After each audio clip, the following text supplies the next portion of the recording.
Baik, Assalamualaikum warahmatullahi wabarakatuh. Jadi kami dari kelas AKT 22G, kelompok 3 akuntansi. Kami di sini berniat untuk mengerjakan tugas dari Pak Hasan, mengenai tabulasi data penelitian, kayak latihan analisis regresi moderasi. Jadi saya di sini, Selvinar Syahrunia dengan NIM 098, lalu ada rekan-rekan saya. Perkenalkan, saya Sipa Mukasari dengan NIM akhir 099. Saya Tania Rizka dengan NIM akhir 411. Baik, sebelumnya langsung saja kita mulai. Jadi dari 3 metode, metode pertama akan dipaparkan oleh Hesti Maungkasari, yaitu metode interaksi. Saya persilakan. Baik, sebentar.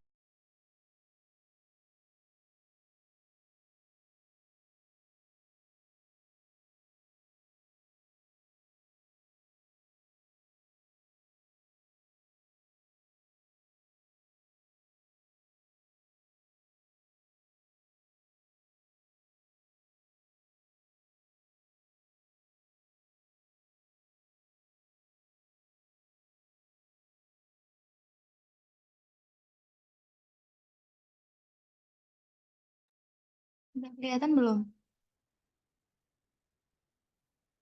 Sudah.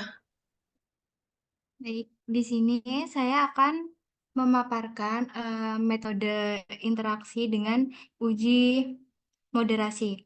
Nah, dalam metode interaksi ini tuh ada 3 variabel yang digunakan, yaitu variabel independen, dependen, dan moderasi. Nah, metode MRA bisa juga disebut dengan uji interaksi antara variabel independen dengan variabel moderasi. Nah, variabel moderasi itu merupakan variabel yang bertujuan untuk memperkuat atau memperlemah pengaruh variabel independen terhadap variabel dependen. Nah, yang pertama, metode interaksi. Nah, di sini saya akan mencari pengaruh CED dan proper terhadap ROA dengan size sebagai variabel moderasi.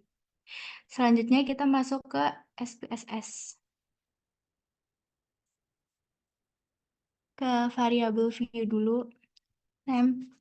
Kita pakai X1,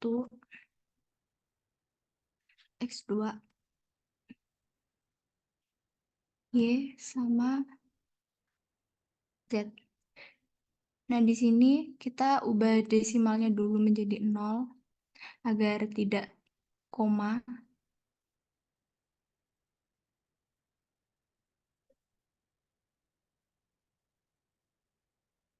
Selanjutnya labelnya X1 itu sebagai CED. X2 itu sebagai proper.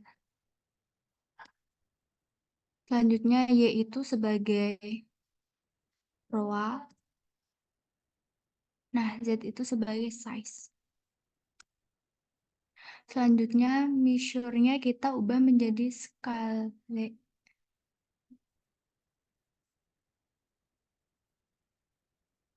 Nah, selanjutnya kita ke data view. Nah, di sini udah kita copy dulu datanya.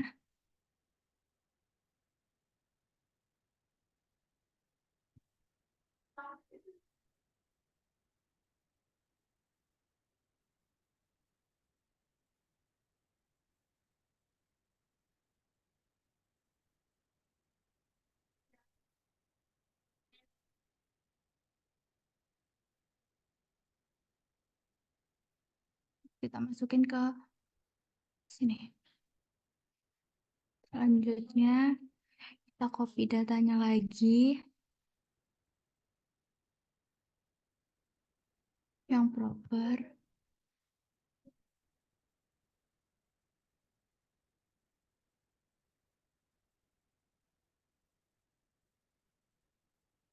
Masukin ke X2.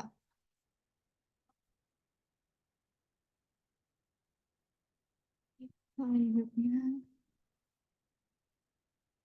kita copy yang ROA sama size.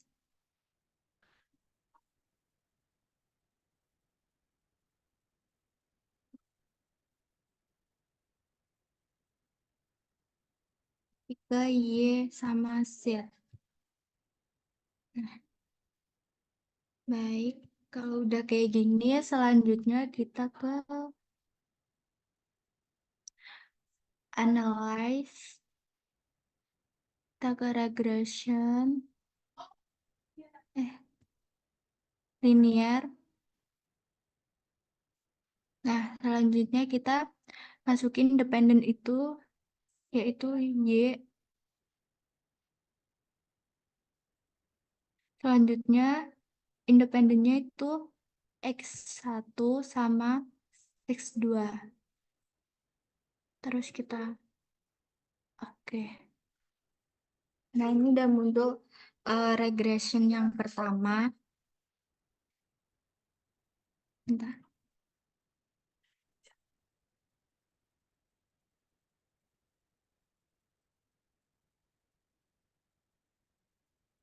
Nah, dari sini, ini yang belum pakai Z ya, bisa kita jelaskan analisis datanya. Dari yang pertama itu diketahui nilai signifikansi variabel CED itu sebesar 0,520 itu lebih besar dari 0,05. Maka berkesimpulan bahwa variabel CED tidak berpengaruh signifikan terhadap variabel ROA.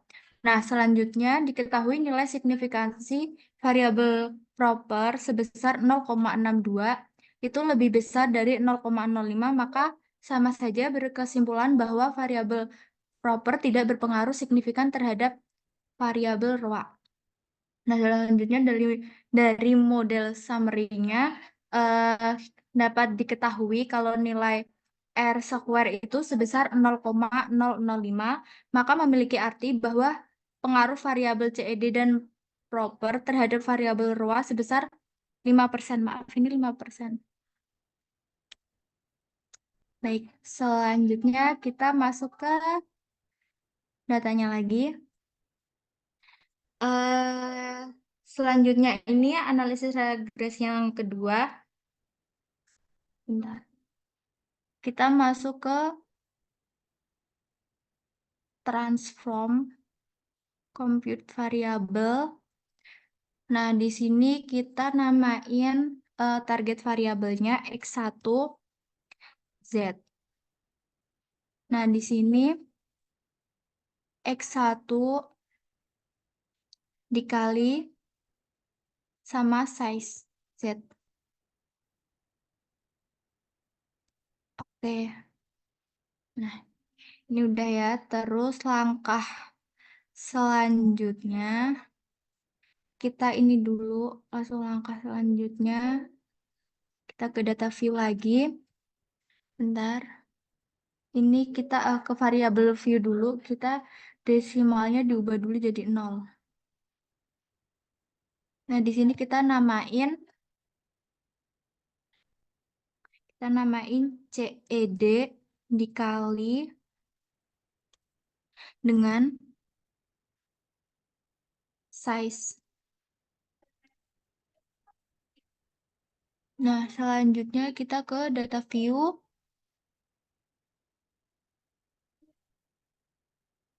Nah, selanjutnya kita ke transform lagi compute variable. Nah, di sini kita ganti menjadi X2. Dan di sini kita proper atau X2 dikali sama size. Oke. Nah, di sini udah muncul datanya lagi. Langkah yang ketiga. Nah, langkah yang ketiga. Kita masuk ke data view-nya lagi. Terus kita ke analyze. Terus ke regression. Ke linear. Nah, di sini kita masukin size-nya ke independent. Oh, bentar. Salah. Kita ke ini dulu variabel view, kita ubah dulu desimalnya. Selanjutnya kita namain dengan proper dikali dengan size. Nah, kalau udah kita ke data view, selanjutnya kita ke analyze, ke regression, terus linear. Nah, di sini kita masukin size ke independen. Selanjutnya kita masukin CED-nya juga, yang CED dengan dikali dengan size juga ke independen. Selanjutnya kita masukin proper dikali dengan size juga ke independen.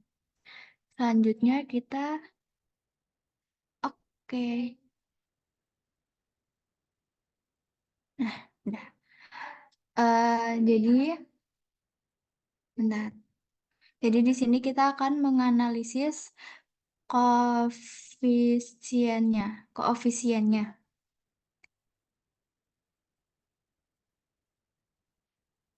Nah, di sini. Nah, dari analisis data di atas dapat diketahui yang pertama itu dari nilai signifikansi CED sebesar 0,966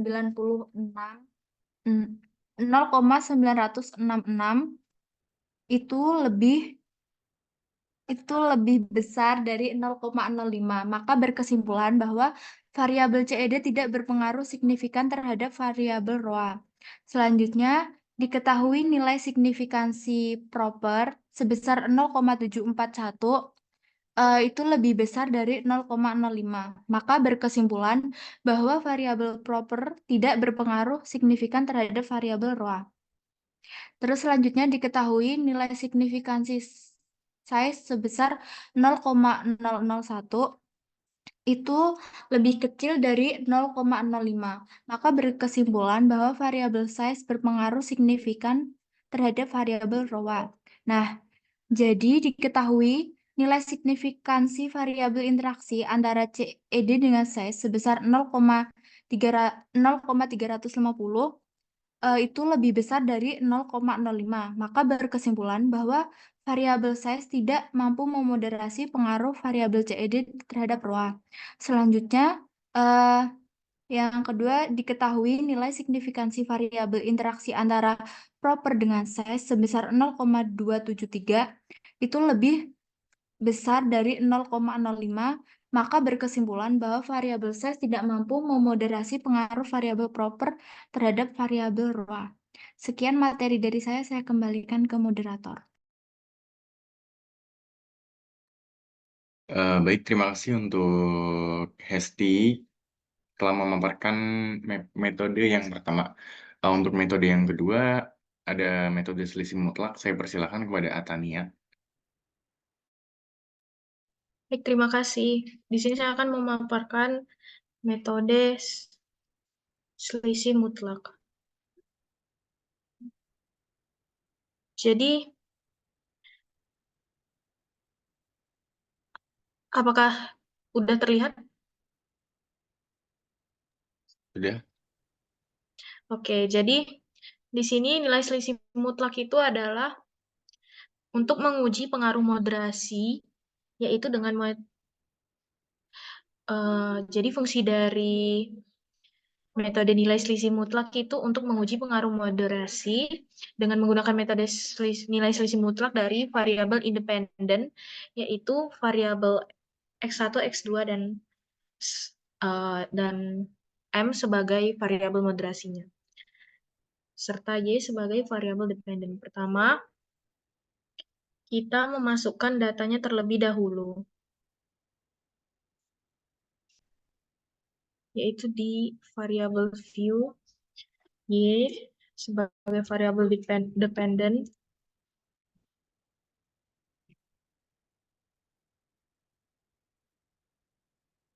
X1, X2 variabel independen, dan M. Terus kita memasukkan desimalnya 3 desimal, 3 angka di belakang koma,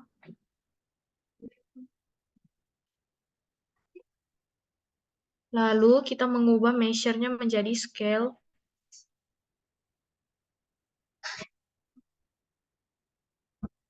Setelah itu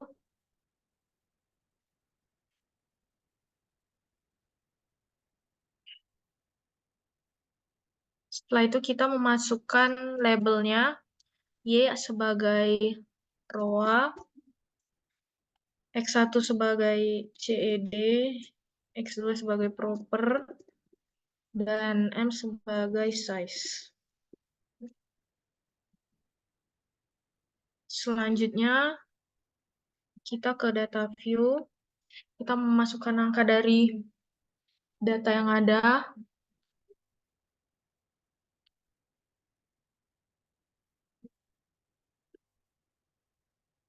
Berdasarkan tabulasi data penelitian yang ada, yang diberikan.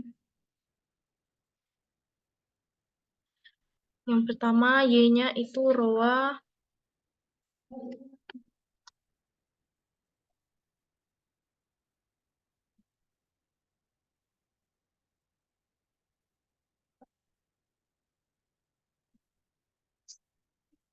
Terus selanjutnya X1-nya yaitu CED.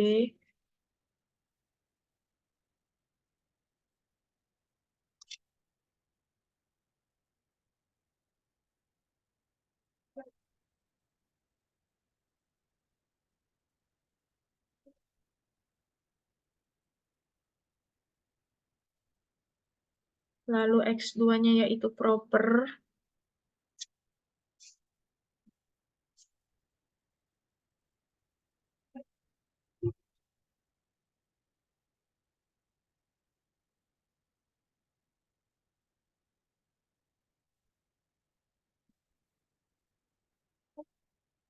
Lalu selanjutnya ada moderasinya, yaitu variabel moderasinya adalah size.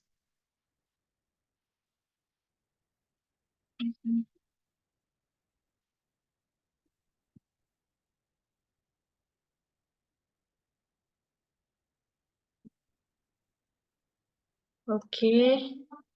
Selanjutnya, setelah memasukkan data, kita melakukan uji nilai selisih mutlak dengan tahap pertama adalah analyze. Setelah analyze, kita descriptive statics, descriptive, lalu memasukkan variabel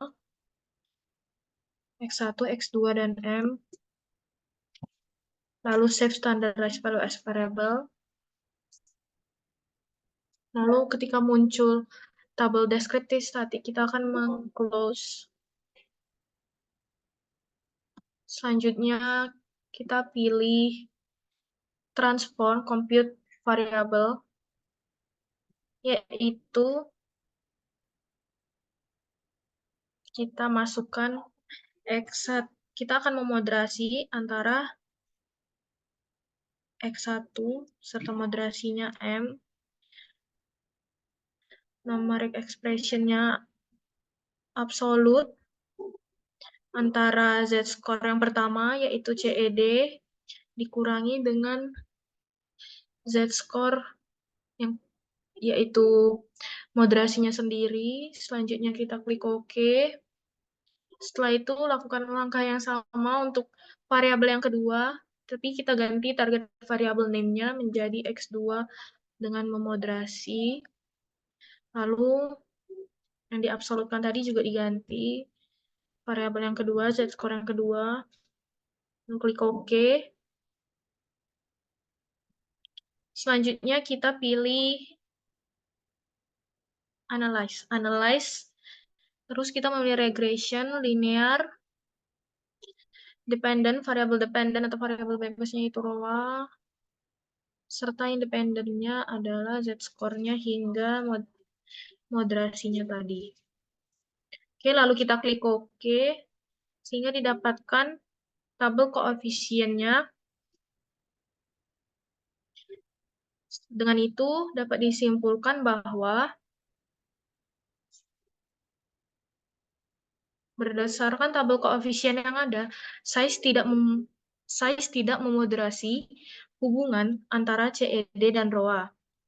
Namun, size memoderasi hubungan antara proper dan ROA. Itu disebabkan karena CED ini sendiri memiliki nilai signifikan lebih dari 0,05, yaitu nilai alfa ketetapannya sendiri.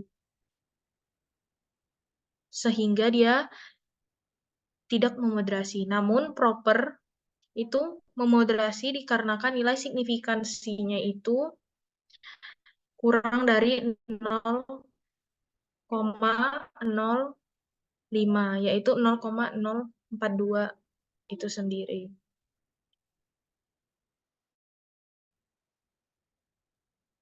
Dengan penjelasan berdasarkan out 0,081 dengan nilai signifikan dengan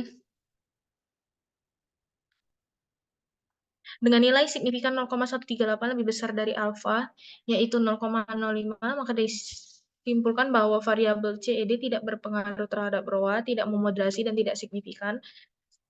Lalu yang kedua, berdasarkan output koefisien diperoleh koefisien regresi variabel proper sebesar 1,161 dengan signifikan sebesar 0,042, lebih kecil dari alfa 0,042, 0,042 lebih kecil dari 0,05 dengan koefisien negatif, maka disimpulkan variabel proper itu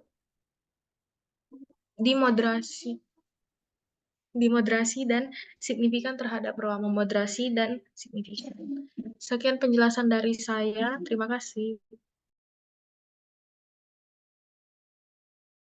Baik, terima kasih untuk Atania telah memaparkan metode keduanya. Untuk metode ketiga, yaitu uji residual, akan saya paparkan oleh saya sendiri.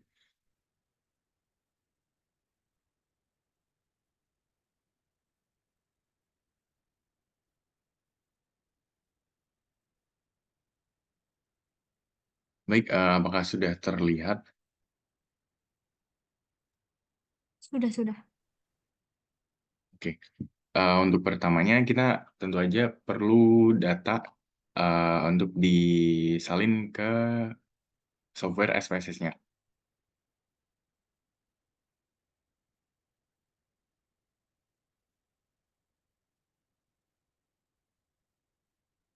Kalau kita paste, kalau di sini kita masuk ke variable view untuk mengganti namanya, di mana yang pertama ada X1, lalu X2, Z, dan juga Y. Untuk desimalnya sebenarnya ini kayak bebas aja. Di sini saya ingin menggunakan di belakang komanya ada 5. Lalu untuk X2-nya saya tidak ingin ada komanya. Lalu yang Z dan Y juga sama 5.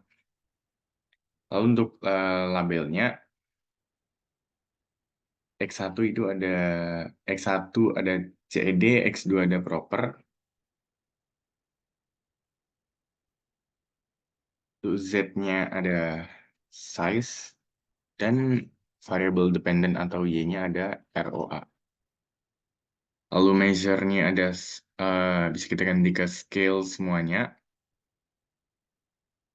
Lalu setelah itu kita masuk ke data view. Dan untuk pertama kali menguji residual, kita harus menganalyze regression linear terlebih dahulu.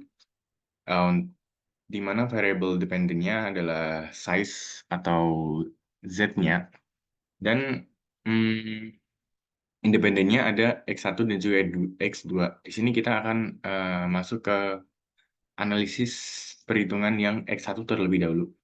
Yaitu ada CED, lalu masuk ke save, residuals-nya kita tick atau centang yang unstandardized, kita continue, oke. Lalu ini bisa kita tutup, dan kita dapat data dari residual 1 tadi. Nah, di sini karena ini belum absolut, maka harus kita absolutkan terlebih dahulu. Caranya ke transform compute variable, kita namain ABS residual 1, di mana function groupnya ada all, lalu kita tekan ABS, kita naikkan, lalu di tanda tanya ini kita masukkan yang unstandardized residual 1. Kalau kita setelah sudah begini, kita oke. Ini bisa kita close. Dan muncul yang sudah terabsolutkan. Nah, mungkin kita langsung saja masuk ke perhitungan agar analisis X1-nya bisa terjelaskan. Kita masuk ke regression linear. Lalu karena kita ingin mengetahui uji residualnya dari apakah Z ini memoderasi X1, kita bisa masuk ke sini, lalu kita masukkan independennya ABS res, lalu untuk independennya kita masukkan ROA. Untuk save-nya tidak ada yang dicentang, lalu kita bisa oke. Nah, setelah itu kita muncul data output-nya. Di sini kita bisa lihat di koefisiennya ini, di mana ada unstandardized B-nya itu 0,07, lalu standardized koefisien betanya 0,53, lalu signifikansinya ada 0,517. Di mana data hasil output residual ini jika koefisiennya negatif dan tingkat signifikansinya kurang dari 0,05, maka variabel Z atau variabel yang moderasi itu bukan memoderasi untuk variabel X, di mana Z-nya ini tadi kan size ya. Size ini tidak memoderasi CED, yang mana tidak berpengaruh kepada ROA-nya. Begitu. Jadi, size-nya tidak memoderasi untuk CED-nya. Lalu juga jika kita lihat pada unstandardized B sama koefisien betanya ini juga hasilnya positif, di mana berarti ini memperkuat variabel X. Mungkin bisa kita lanjut ke perhitungan kedua, yaitu kita menghitung apakah Z ini memoderasi X2 yang akan memiliki pengaruh pada Y. Bisa kita tutup, lalu kita lanjutkan masuk ke dalam regression linear. Kita reset. Sama seperti tadi, dependennya ada variable Z atau size, dan X2-nya ini ada proper atau X, ya, yang merupakan variable independent. Lalu masuk ke save, kita centang unstandardized, lalu kita save, oke. Ini bisa kita tutup. Lalu karena ini belum terabsolutkan, maka harus kita absolutkan terlebih dahulu. Caranya sama seperti tadi, kita hanya perlu rename aja. Ini target variable-nya kita ganti type label-nya menjadi ABS res 2. Lalu di dalam kurung ini kita masukkan unstandardized residual 2 yang barusan kita analyze itu. Kita masukkan, lalu bisa kita oke. Lalu muncullah data yang sudah terabsolutkan. Nah, setelah itu kita langkahnya sama seperti tadi. Jadi variabel ROA atau variabel dependennya ini masuk ke dalam independen. Jadi kayak kalau emang residual itu kayak dibalik gitu langkahnya. Lalu untuk variabel dependennya kita masukkan ABS res ke dalam kolomnya. Untuk size-nya tidak ada yang kita centang, lalu bisa kita oke.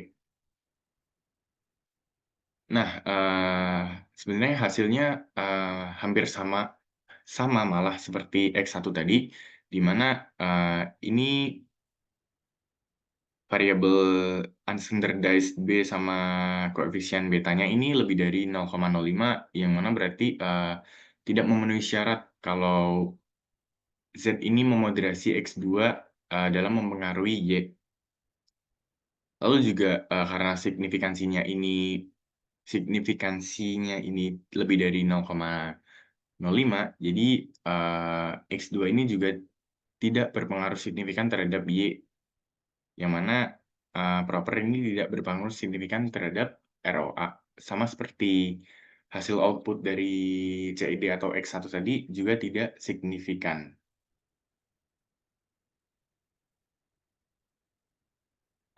Baik, mungkin